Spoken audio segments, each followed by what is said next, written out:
"I'm frightened," Alice Stone says. She sits across from me as she has every Friday afternoon for the past 8 months. Her voice is so soft I can barely make out her words.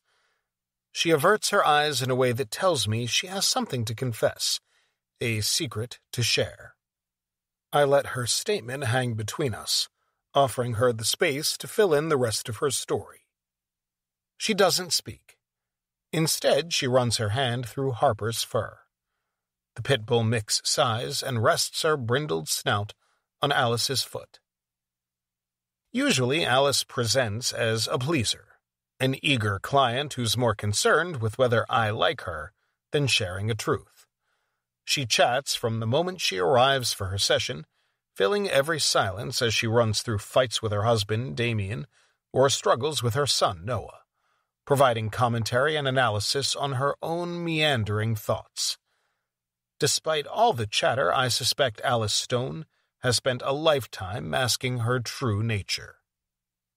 We all have a hidden self, a shadow side we try to keep private, but my job is to help her peek out from behind that mask, and today, 40 minutes into her session, is the closest we've ever gotten.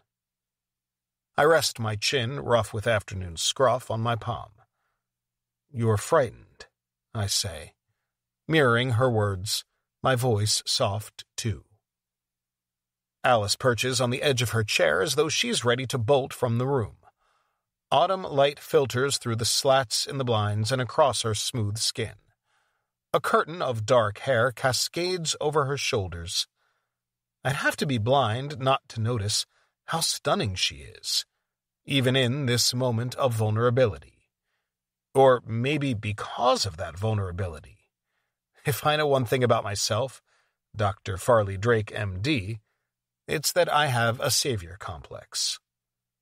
"We're all frightened," Alice says. "We'd be fools not to be.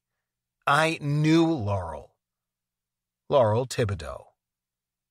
Most sessions I've had this week have eventually come back to the brutal murder. Laurel, along with her husband, Simon, owned a local bistro, one with warm lighting and an easy menu of steak frites and pub burgers. Nearly everyone in town knew the couple, or at least they believed they did. Last Saturday, or Sunday morning to be accurate, Simon Thibodeau returned home, supposedly from catering a wedding, to find his wife bound and gagged in their bed. She'd been suffocated by the plastic bag tied at her neck.